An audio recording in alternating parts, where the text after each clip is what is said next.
আমি এখানে ইংরেজি ডিপার্টমেন্ট 12 স্টুডেন্ট। তো আমাদের এখানে যে ঝামেলাটা হয়েছে, এখানে অ্যাকচুয়ালি আমাদের কর্মসূচি ছিল অবস্থান কর্মসূচি। আমাদের উদ্দেশ্য ছিল আমরা মডার্নে গিয়ে অবস্থান করব, কিন্তু আমাদের যে এখানে ছাত্র সংগঠন আছে তারা আমাদের আগেতেই জানিয়ে দিয়েছিল যে অবস্থান, ছাত্রলীগ ছিল এখানে। তো ওরা আমাদের জানিয়ে দিছে যে এখানে হচ্ছে আপনাদের অবস্থান কর্মসূচি করা যাবে না, আপনারা হচ্ছে পদযাত্রা করেন।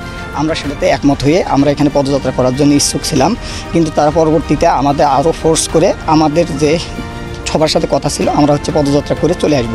কিন্তু আমাদের যখন ক্যাম্পাসের গেটে যখন চলে গেছে তখন ছাত্রলীগ সহ বাকি স্যাররা যারা আছে তারা আমাদের হচ্ছে বাধা প্রদান করছে।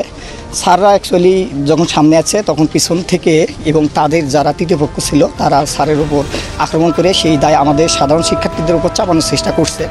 এই রকম যে আন্দোলন থাকে সেই আন্দোলনগুলোতে বরাবরই ছাত্র তৃতীয় পক্ষ ঢুকে এবং সাধারণ শিক্ষার্থীদের উপর দায় চাপানোর চেষ্টা করে।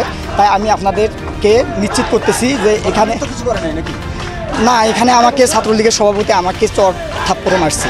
এখানে উনি আমাকে নিজে স্টিল আমাকে থাপ্পড় মারছে। এখানে কথা হচ্ছিল আমাদের এখানে গত 9 দিন ধরে এখানে আমরা অনুষ্ঠান করতে সমাবেশ করতেছি। এখানে কোনো প্রকার আমাদের সাধারণ শিক্ষার্থী বিশৃঙ্খলা করে নাই, কিন্তু ওনারা আসার কারণেই এই বিশৃঙ্খলা হয়েছে। এই দায়ভার সাধারণ শিক্ষার্থীদের না।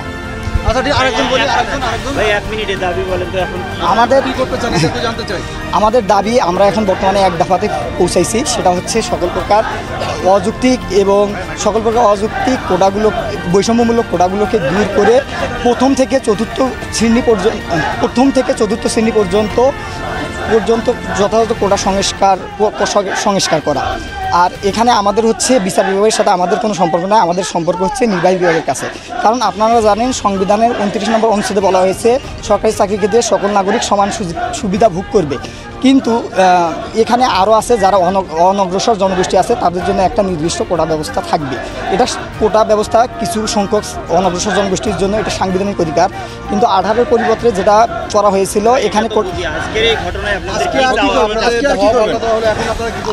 এখানে আমরা সাধারণ শিক্ষার্থীরা আমরা এখানে শঙ্কিত আছি। তো আমরা চাচ্ছি, সাধারণ শিক্ষার্থীরা চাচ্ছি যাতে আমাদের এই ব্যাপারে আমাদের পরবর্তীতে কোনো সমস্যা না হয়।